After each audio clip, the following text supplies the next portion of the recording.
Good afternoon and welcome to today's event, Virtual Cafe, a conversation with Dr. Alika Lafontaine. Thank you for taking the time to be with us today. My name is Nathalie Laviadès-Jourdouin. I am Vice President at the Canada School of Public Service, responsible for public sector operations and inclusion learning. And I'm really happy to be with you today. Before I continue, I do want to acknowledge that since I am located in Ottawa, the land on which I am broadcasting from is the traditional territory of the Algonquin Anishinaabe people. And I would like to acknowledge their longstanding relationship with the territory, which remains unceded. Some of you today may be viewing this from various parts of the country, and so I do encourage you to take a moment to recognize and acknowledge the territory you're occupying. In order to support your experience during the event, I do want to take a moment to go through some administrative details. First, to optimize your viewing experience, we do recommend that you disconnect from your VPN or that you use a personal device to watch the session if possible. Please note as well that we do have simultaneous interpretation and CART services available, so that's real-time closed captioning. And please refer to the reminder email that you would have received from the school in order to access these features. So with that, I want to kick off today's event and wish you, Dr. Lafontaine, first of all, thank you so much for being with us today, and welcome to our event. Before we get started, or as a starting point, I would say, while many who are tuning in today probably know some who you are, and some have surely read your biography, I would love for you to begin by telling us a bit about yourself in your own words, sort of where you're from, where your journey has taken you, and what you're up to today. Yeah, so thank you for the invitation. It's a pleasure to join you today and be part of this virtual cafe. I really enjoy being a part of these series just because they're open conversations about things that are important, things like leadership and, solving problems, critical thinking, the big questions of how we actually address the challenges that we're facing right now, and in this increasingly polarized world. As was said, my name's Alika Lafontaine. I'm Métis with Ojibwe and Cree ancestry. My mom comes from the Pacific Islands. My dad's here from Canada. I am an anesthesiologist. I work in Northern Alberta. For the past 20 years, I've been involved in Indigenous health advocacy and health system transformation. Currently, I am facility chief over in our regional hospital, and I'm also going to be the president of the Canadian Medical Association come August of this year. So my journey has been a little bit eclectic, not really a direct line from where I was to where I am now, and really looking forward to the conversation and some of the insights that we can kind of draw from my experience. So thank you, Dr. Lafontaine, for sharing that. I was wondering if you could tell me a bit more about how your earlier journey has led you to move into the healthcare field and become a doctor. What was that journey like? I think a lot of people, when they start the journey to become a physician or work in the medical field, they kind of have that idea pretty early on in life. I actually didn't really figure out that I wanted to go into medicine until a lot later. When I was young, I was actually labeled as learning disabled. The actual label they gave me was developmentally delayed with a speech impediment, and my parents, after months of the teachers giving me speech therapy, were called in to talk to the principal, and we sat there and discussed some of the challenges I was having. And at the time, people who were labeled with this type of learning disability didn't have a lot of options in the opinion of the teachers and administrators within the school system. And so the principal actually told my parents that I'd probably never graduate high school. And my folks, they'd always thought of education as kind of this path to a better life. I grew up in a middle to low class income home. My dad worked, my mom was at home. He was the first person in his family to get a master's degree. Education was really something that we'd always talked about in our family as a way to that next step, moving up and finding more success and, helping to bring our family up. And so we'd always been taught from a very young age that higher education, going to university, was really important to my parents and should be important to us as well. And so that was pretty crushing to my parents at the time. And we ended up working through that over the next few years. I eventually actually was pulled out of public school and brought into homeschool for a few years. And the things that my parents did taught me to learn in different ways. At the time, homeschool was not homeschool now. I have my children in online learning, and it's more or less just like being in class, except it's over Zoom. It really had no structure back then when my parents were going through it. And it was really a adventure for both of them to try and figure out, how to provide those opportunities for me.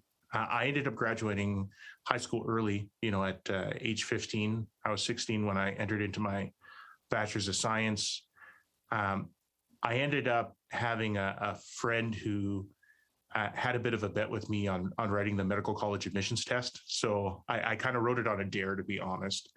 And I ended up passing, and I applied to medical school, and I ended up getting accepted as well. And that will be on the path of becoming a physician. And, along the way, we had a lot of other adventures. We actually started a family musical group. We more or less were a boy band that toured across, Canada and parts of the United States. We were called the Fifth Generation. We started off with performing in schools and kind of community events, eventually moved on to actually doing theaters. We were on the Inspire Awards for several years. I think the largest viewership we ever got for a show was 2.5 million. So it's been a very eclectic, kind of non-linear direction to get to where I am today. But the adventure's been really fun. That is amazing. So I'll come back to the eclectic aspect of it in a moment, but I'm really taken by what you mentioned as the diagnosis that you received early in life. I know that in the public service, we're making concerted efforts to better reflect the diversity of the population we serve.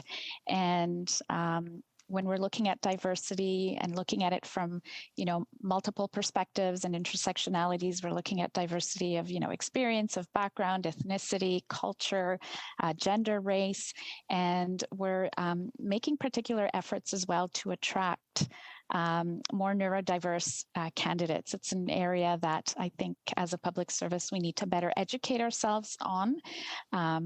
There are a lot of biases, preconceptions, et cetera.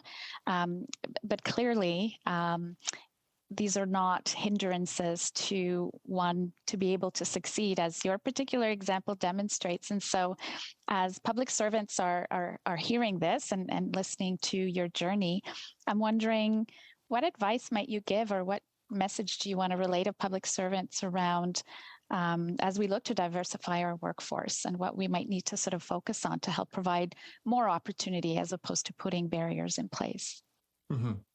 I think that's obviously a multi-layered question, right?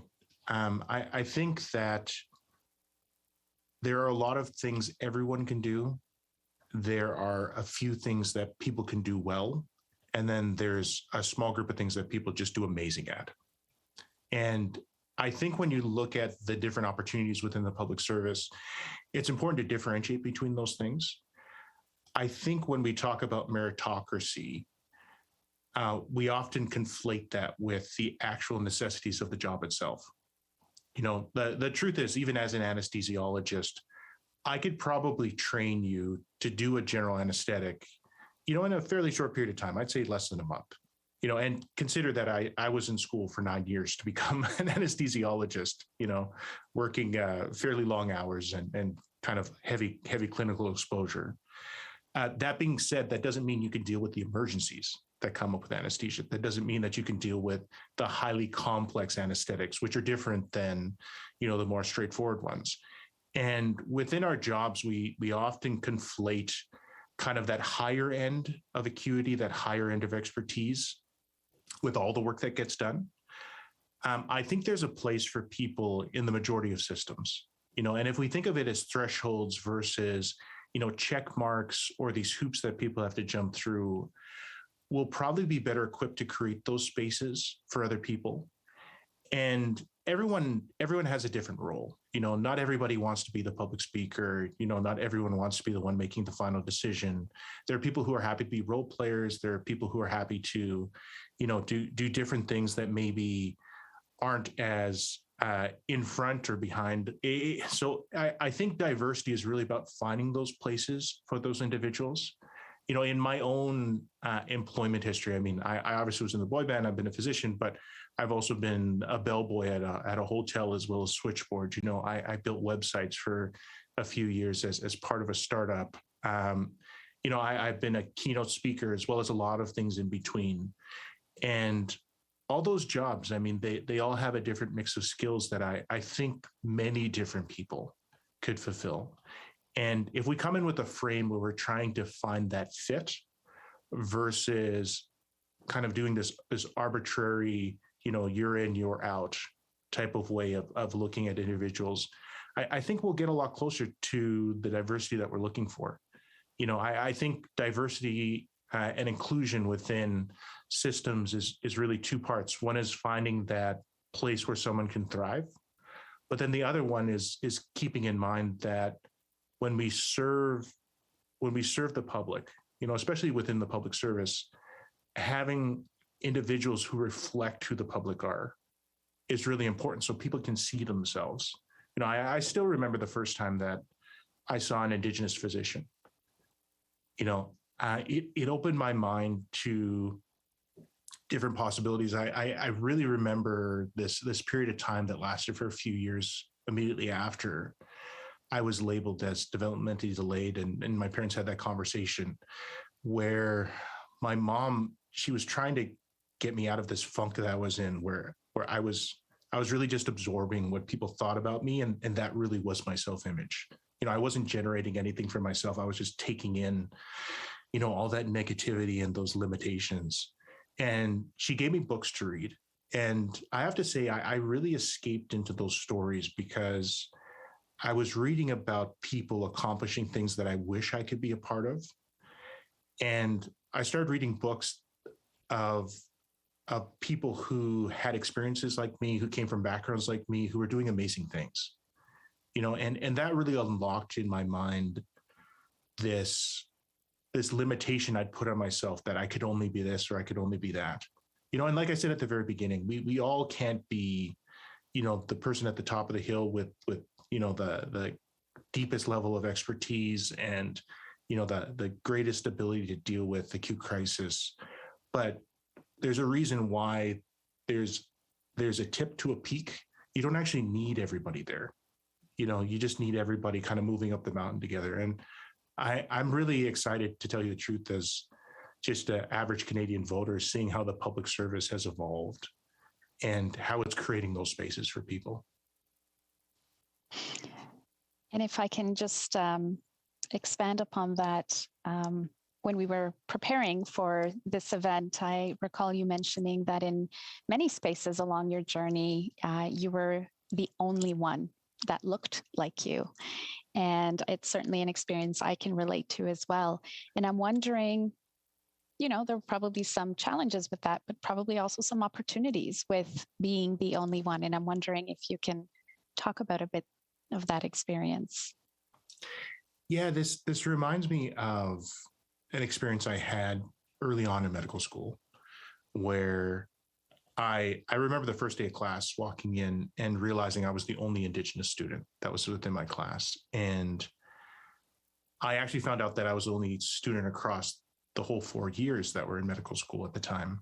And University of Saskatchewan, where I attended, it had obviously graduated Indigenous graduates before, but for whatever reason, I was the only one in all 4 years at the time. And I think when you have that other label, when you're the only one who looks like you or comes from your background or, speaks your language or, has kind of those characteristics that you bring into that space, you bear this burden of otherness you have questions just directed at you. You don't have anywhere else to kind of share that burden. And I remember in that first year getting a lot of questions about, how nice it must be to have all my schooling paid for, how great it must be to have had, a reserved spot just for me. And somehow I wasn't as academically robust, or, somehow I was lacking because of this special stream. And it was a lonely time.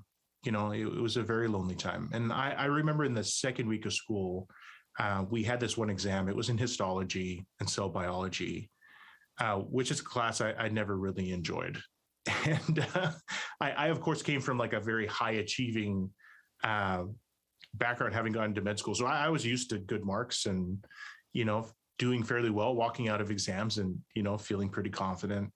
And I remember having that exam and just not feeling very good. I got the mark and it was respectable. It was, a B plus. But of course, I'm having a meltdown, right? Because I'm coming in from, this very different background where I was doing much better in, my undergrad. And I went and sat down with the professor and I was asking them for additional, mentoring. And the professor actually never looked up while they were writing. And the only thing they said was, if you have to repeat first year, it's not the end of the world. And then they waved me towards the door. And I remember walking out of that office and just thinking to myself, what am I even doing here? I know that I'm different. I know that I'm that other. I don't see anyone like me. I don't have anyone I can talk to. Everyone's asking me these questions I don't want to answer. I'm seen as something that's less than, and whether that was in my mind or what was actually going on, that's how I was feeling at the time. And I felt like crying. I was just walking out down the hallway, and luckily our Indigenous coordinator, Val, saw me as I walked by the dean's office, and she stopped me and she told me to come sit down. And I mean, she's very good at picking up on people's, visual cues. And she sat me down and she's just like, what's going on? And it was like a dam breaking. It all just came out. And I told her all the ways that I was feeling and what I was going through. And Val, she knew what I was going through, right? She'd seen it out of the student. She'd experienced it herself. And I actually ended up talking with her and then talking with the dean, like pretty much every week or every 2 weeks from that time all the way to when I graduated from medical school. And I have to say, those conversations actually saved me. Like they really are the reason why I got through medical school. And I think what I'd underline as the insight and lesson that I've taken away from that is that the internalization of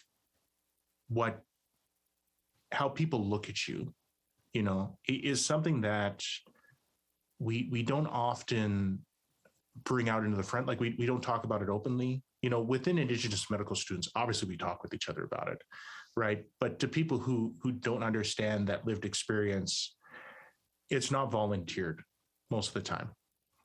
And being aware that exists is super important. But then the other really important part is having someone who is in a position of authority or a position of influence telling you it'll be okay. Patting on the back and saying, you may not feel like you're there yet, but I've seen people get there and you're one of those people. I remember Dr. Albertin, the dean, he always had his door open and I'd often just walk in. I mean, and looking back, you don't do that to a dean, right? Like you don't just walk into their office and, start talking about random things. But he was so generous with his time. And I think the other thing that happened with all of that was it set a tone for the people who were looking at us. They didn't look at me as, one of them, but they saw the dean and the relationship that we had. And that was a a sign that, maybe there is something different. Maybe I should re-explore my bias.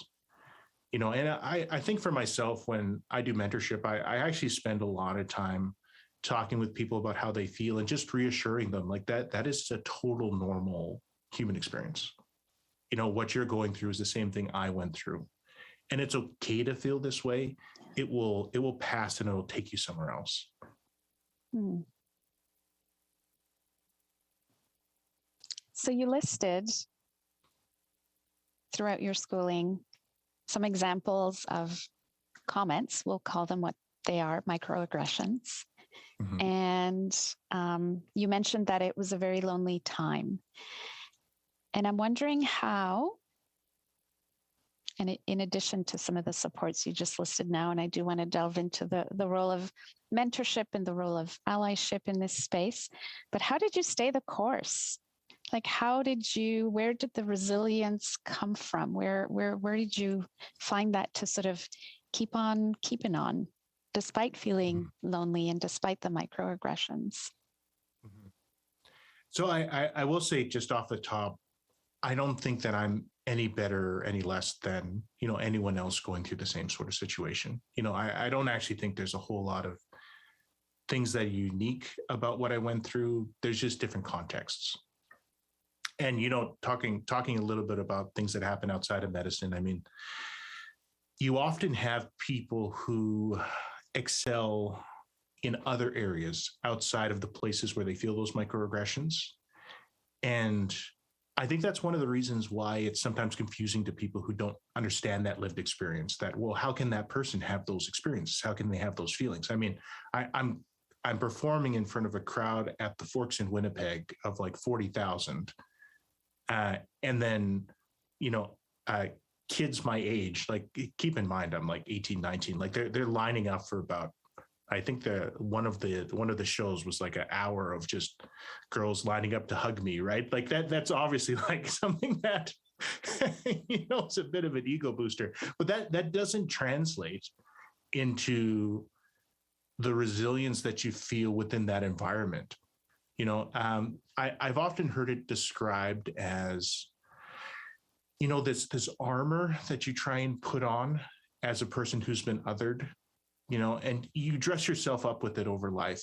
You try and accomplish things and, receive awards. So that's like a layer of armor. You have your familial relationships and you have your close friends who believe in you. That's a layer of armor. You have things that you've accomplished, degrees, certifications, titles, etc. That's a layer of armor. But in those moments where people really cut you to the core of who you think you are or want to be, that armor just dissipates. And I've heard it said by a colleague of mine, Barry LaValle. He's like an amazing physician leader out in Manitoba. That at the end of the day, persons who are othered have to take off that armor and then wake up and put it on again. And so the big difference, I think, with persons who have historically been excluded from things is that armor just has different characteristics. Like, it's a cloak that we eventually have to take off, or that can be ripped off of us. And so when I think about resiliency, that armor is an important element of it. The other element is that people can shield you from those things. And I actually think that the resiliency for me early on actually wasn't inside me, it was outside of me. I have no doubt that Val and, Dr. Alberton advocated for me behind closed doors. They did a lot of things that I wasn't even aware of, and in the moment, I didn't even think to be aware of them because I didn't actually know how things worked. I'm sure after I told Val about that experience, she actually went and talked to the professor, and I think it's those things that happen behind the scenes that in those moments of indecision and vulnerability made a huge difference for me, and that I only appreciate after it's passed. And I think that that's a struggle sometimes for people who are trying to be allies in this space, is you're expecting that immediate gratification. You go do something, and immediately after, the person who you're trying to help says, oh, well, that's amazing, and it had this impact and all these things. There's a time delay that happens often with this. And one of the things that I've learned about resiliency is that in the moment of vulnerability is not the time that you develop that resiliency. It's after that you develop the resiliency. And that resiliency, for me at least, comes from an increased knowledge of what was going on in the time, and realizing that there really was this community of people that grew over time that are really doing their best to help me out. Wow. There's so many places I want to go here. Okay. So I'm going to switch gears for just a second. For those who know me, they will tell you that in my earlier years, like, I had a thing for boy bands. And so while I was into boy bands, you were in a boy band, and which it just blows my mind. I love it. What would you say were some key lessons you learned through that experience that still support and accompany you today? Mm-hmm. So I will say there is no greater lift for a teenage boy than having girls like very interested in whatever they're doing. So, that was a great source of self-worth in certain places. At the time when we were touring, we would go to school and then, get in the van and go drive sometimes, 7-10 hours in order to get where we were going. We were on roadies. So we'd set up, we'd take down. Early on when we were doing community events, like we'd cater, we'd do workshops. It's really what taught me how to public speak, to be honest. Like those 20 years in the band really taught me to talk and communicate. But I would say that if I had to share one lesson from the entire thing, it was that people come sometimes to meet you, not to learn things, but to feel things. And there was something I noticed within performances, and we built our sets around this, where, you get a sense for a journey that people wanted to kind of walk through. And you don't always have to say out loud your problems to go through the feelings that will take you to a different place. And I know at our shows, like there were people who were coming in happy, there were people who were coming in sad, there were people who were coming in confused. And, we'd build these sets where we'd take people on this emotional journey where, they'd laugh, they'd cry, they smile. And I think that really led to that human connection at the end.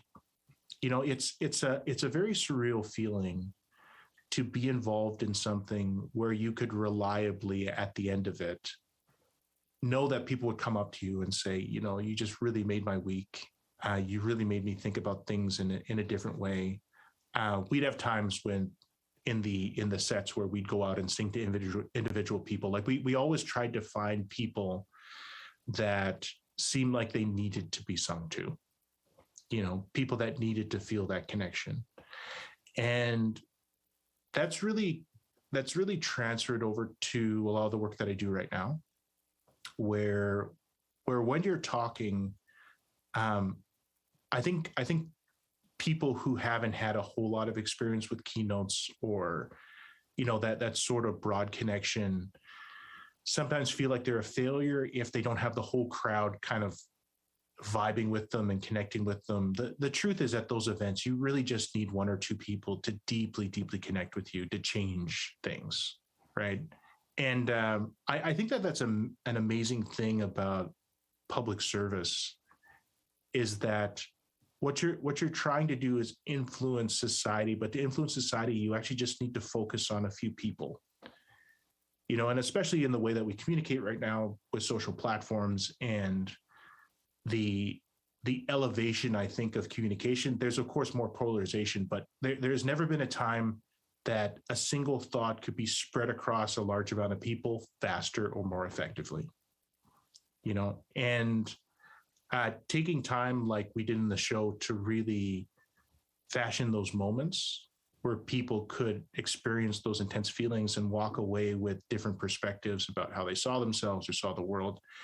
I mean, that was an amazing experience.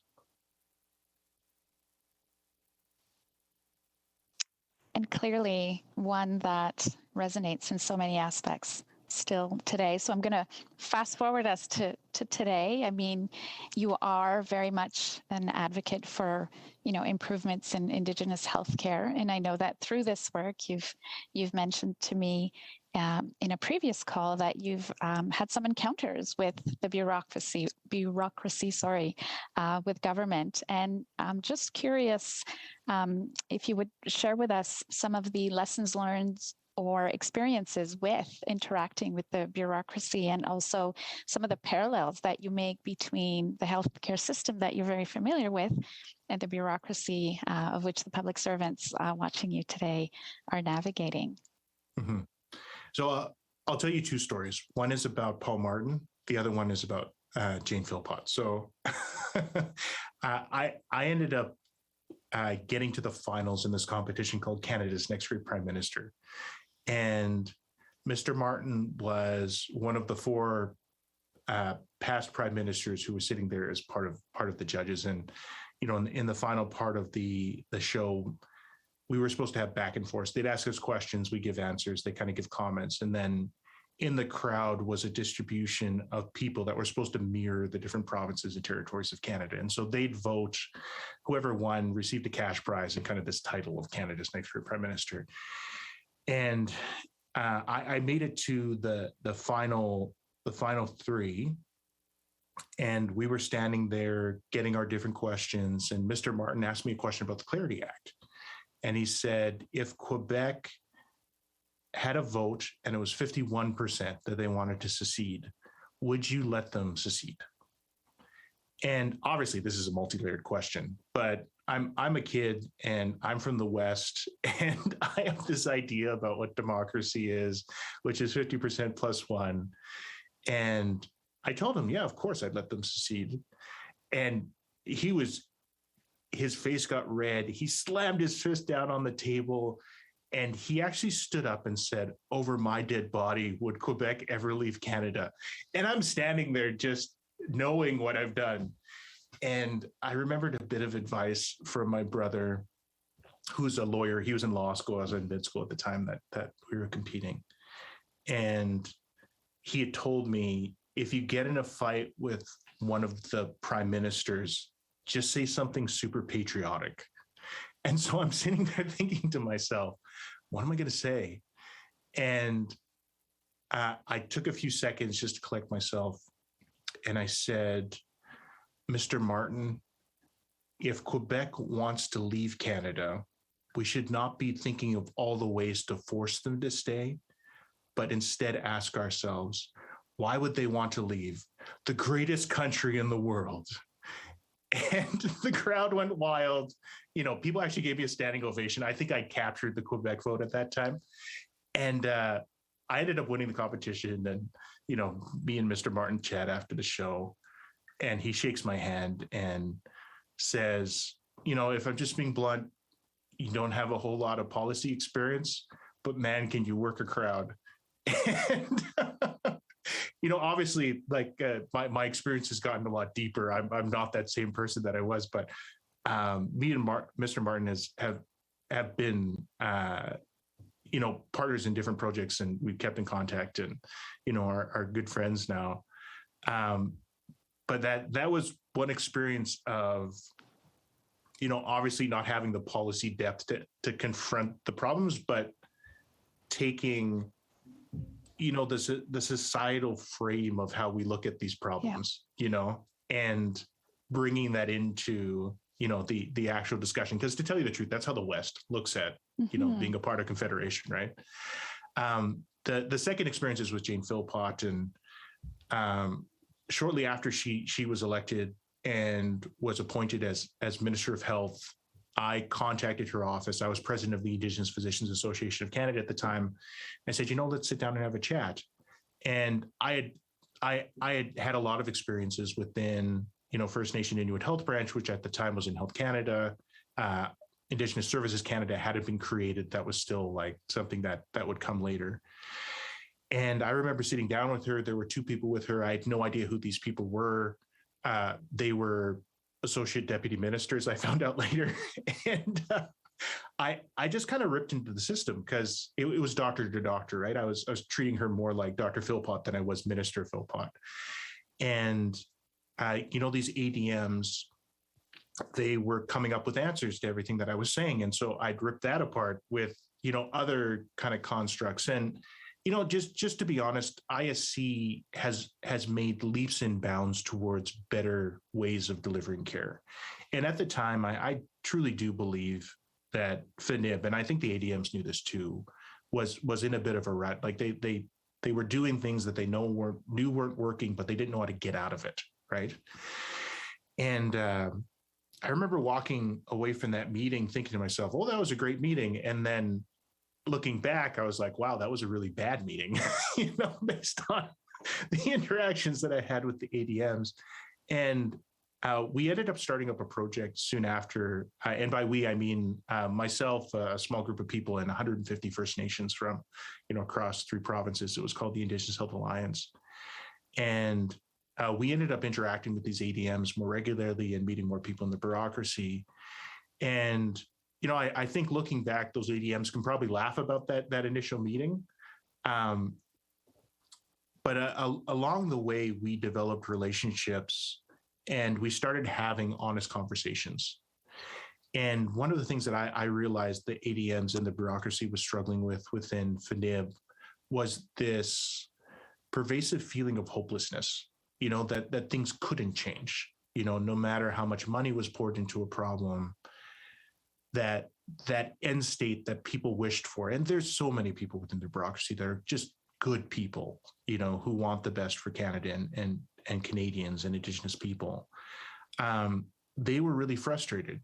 And I think what I was talking about earlier with the experience of the boy band and being able to tap into how people were feeling and kind of taking on that emotional journey, I think served us really well when we were working with the bureaucracy. Because the challenge was not that people didn't have the expertise or insight of what they could do differently. It was that they had feelings that they were trapped in that they couldn't get out of. If you have hopelessness, when you see an opportunity for change, you filter that through the feeling of hopelessness. And you think to yourself, well, that's just going to be more of the same. And if it's more of the same, then you take less risks. And if you take less risks, then you support your status quo, which then just makes you more hopeless. And I think that emotional journey that we went through with members of the bureaucracy, but then also just the generosity of spirit that they had in actually sharing with us these feelings, which was a huge risk. It's a huge risk for doctors to communicate with patients how they feel. It's a huge risk for the bureaucracy to communicate to advocates how they feel as well. That's a risky space to really put who you are kind of out there. It taught me the importance of roles within system change. I think sometimes people interact with the government and think to themselves, well, I'm going to force the government to do this. I'm going to, blow up the system. You can hear it in the polarization that happens at, the theatrical political level, where people are saying, well, these systems don't work. Let's just burn the whole thing down. The truth is that doesn't work because then we have no system. And it's the same thing when you compare it to medicine, where racism is obviously a problem throughout the medical system. Is it a problem that's big enough to create harm? I think that's different from place to place. And then does it reach a threshold where you have to manage it with outside resources, that you can't just manage it through better team building? I think that's another nuance that you have to figure out. But if we eliminated all racism today by just firing everyone, we wouldn't actually have a health system anymore. And so there's a line that I often share in training sessions that I do for leadership, or when I talk to boards, which is, if you're going to burn down the forest, have a plan on what trees to plant next. And I think that's a lost art in advocacy that I think we all have to get back to. I'm all for burning down things. I have no problem in blowing up systems that don't work. But if there's no strategy on what to replace that with, we're all just going to lose at the end. And I think that's no more important than within bureaucracy and government itself. There's this feeling, I think, out there now where government isn't satisfying the needs of the population. And so the population is then turning to other places, right? And whether that's true or not, I think it's different than the feeling that that's there. And I see that a lot in medicine where people talk about public versus private and they think, well, I'm going to turn to the private and that's going to solve all my problems. The reality is there will never be a system that's better positioned to advocate for our interests than government. And if we elect better leaders, and through that, you end up having a better functioning bureaucracy, you will never be able to manage the challenges of society in a better way.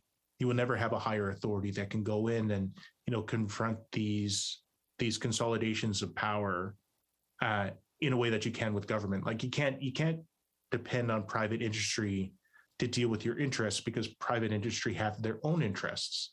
The bureaucracy should be aligned with the needs of its population. And sometimes the population doesn't necessarily know exactly what it needs because it doesn't have the 360 view that the bureaucracy often has, right? And I think that interaction really helped me to understand the nuances of that and to give people space to grow and change. I think the part of our interaction with the bureaucracy, with the alliance, that really accelerated the relationship and made it deep enough to actually have resource allocation. There were 68 million that Minister Philpott allocated to members of the Alliance for Health Transformation, for example. That's a big chunk of money for something that was really in its early stages. And to have that depth of trust, you had to be able to communicate that it was going to be win-win. You had to have the government come forward with its needs, the bureaucracy come forward with its needs, and have the community come forward with its needs, have people see each other as human, talk truthfully and honestly about what the actual issues were, have an understanding that the other side actually cared, that you got what you needed, and then you met in a place that took you to your actual outcome.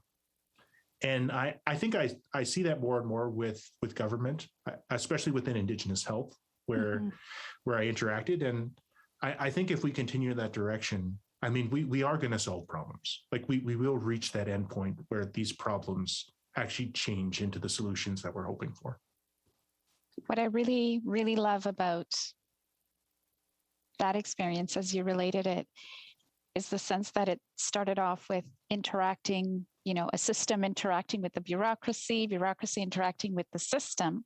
But when you talk about words, going on this emotional journey, the fact that trust needed to be built, you needed to you were talking to people. There's people behind the bureaucracy. There's people behind the healthcare system. And it seems to me that evolving to that place where you start to relate to people is where you can really start, I think, to really unpack the issues at hand and kind of build the kind of environment and trust that's needed to be able to have those conversations and move that yardstick forward in a meaningful way. Doesn't mean it's easy, but I think it's too easy sometimes to label it all like a system, which seems to me very overwhelming. When you look at bureaucracy and system, seems big, overwhelming, can't change it, burn it down, get rid of it. But really at the end of it, it's the people behind it. Yeah. Yeah, absolutely. Last time we spoke, you mentioned to me, and as I'm looking at the time is passing by quickly. So in this space, again, a lot of work being done in the public service to better ourselves in the broader equity, diversity, and inclusion space. And you shared with me a mental model that you've found really, really helpful. So I'd love to take the opportunity here for you to share it with public servants today. Mm-hmm. Yeah, the mental model is really focused on understanding problems and kind of the abstraction or concreteness of how those problems can be broken down. So one of the big challenges with something, say, like racism, is unless you've lived and experienced it, it's kind of this amorphous, unknowable type of thing that remains an abstract concept to you. And often what we do in solving problems in areas like this, where there's a high degree of abstraction, is, we either jump straight in with solutions that are generated by, those who already have control over resources and kind of authority, or those people step back and say, well, just fill the space with people who do understand it. And that goes back to that phrase, nothing for us without us, right? I think originally the phrase was intended as bring us to the table and let's figure this out together.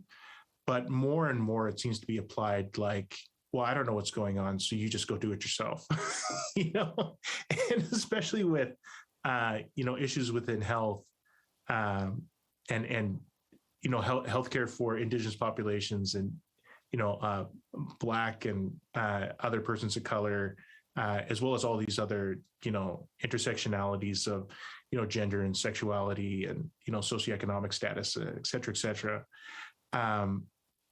You're getting the seeding of space and, some resources getting put towards it. But for the most part, people who still have that authority, still that those positions of power, step back and are just kind of hands off. They just do whatever they're told, which I personally don't think is what nothing for us without us means. And so there's a challenge of taking those amorphous, abstract concepts and making them concrete.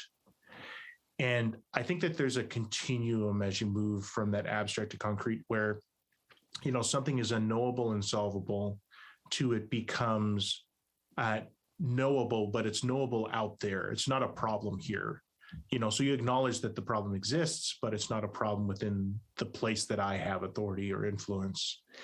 And then you get to a point where you start to realize, well, actually, that is a problem here, but you're still not quite sure how to solve it. And so you provide supports or you give the responsibility for solving it to the people who are actually going through the problem. And I think that this is the space where you start to bring out like tokenism or, bringing in members of, that part of your diverse group and saying, well, this is a problem. You're going to be the team who's going to solve it. And then you kind of walk away while they try and figure it out. And then I think at the most concrete stage, you have problems that you can fully articulate, that you can differentiate whether or not they exist in a place. And then you also understand the different factors that you need to influence in order to control the intensity.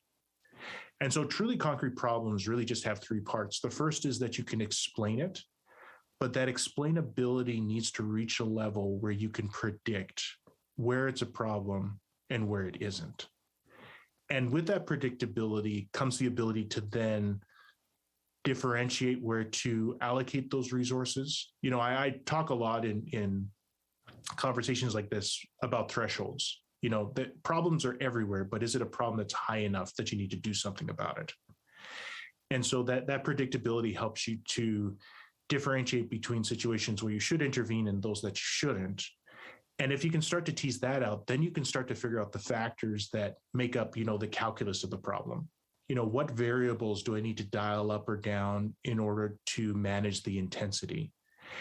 And if you can explain, predict, and then control those variables, you actually can mitigate a problem as much as you can, dial that down as much as you can. I personally think, racism has its root in power structures, and power structures exist to allocate resources. That's just a human experience. So whether we call it racism or classism or sexism or other things, it will always be expressed to some degree. We'll have these peaks and valleys where it'll be a huge problem, then less of a problem, but that sort of thing can never really be eliminated fully. So that might just be a problem that we could mitigate. But then there's other things like safety related things, having people feel that they're included in conversations. These things we can actually get to the point that we can fully solve, but unless we can get to the point where we make those issues fully concrete through explanation, prediction, and then control, it will be hard to kind of get there. And that's a lot of the work that I'm doing right now in health transformation, is helping people understand that that's the steps that we have to go through to get to that end state of actually managing the problem as best as we can. So you said it yourself. What's next for you as you're looking at health transformation overall? What's next? What can we expect? What are you focused on? Where's it going next? So I'm really excited about the year of being president of the Canadian Medical Association. We represent more than 90,000 physicians. We're the voice of physicians in Canada.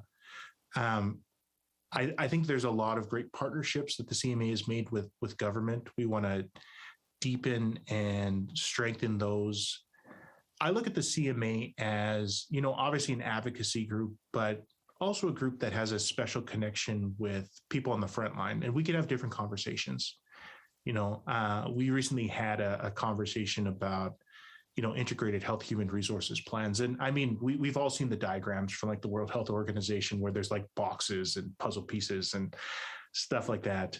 But what I really love about my role with the CMA right now, and I'm really excited about with being the president, is you can connect with people in a different sort of way. You can shorten that time between the hello and this is actually what's going on. It reminds me of a question that every medical student or every applicant to medical school gets asked in their interview. And I remember reflecting on this. It was, why do you want to be a doctor? And I was sitting down trying to think of a really good answer. And it eventually dawned on me that the reason why I wanted to be a doctor was the same reason why I loved performing. It's the same reason why I love to do keynotes. It's why I ran to be, president of the Canadian Medical Association. As a physician, you can have someone who doesn't speak your language, who's not from the same culture or country or social experience as you. And they sit across from you, and strictly just because you have the title of doctor, they start talking about their bowel movements. They start talking about, that ulcer or scab that they pick at and have for the last 8 years. Like it's people just open up to you, and they tell you what they need to say to solve the problem because they believe that you can help them solve their problem. And that honestly is what makes me so excited about everything that's going on in kind of my own career direction.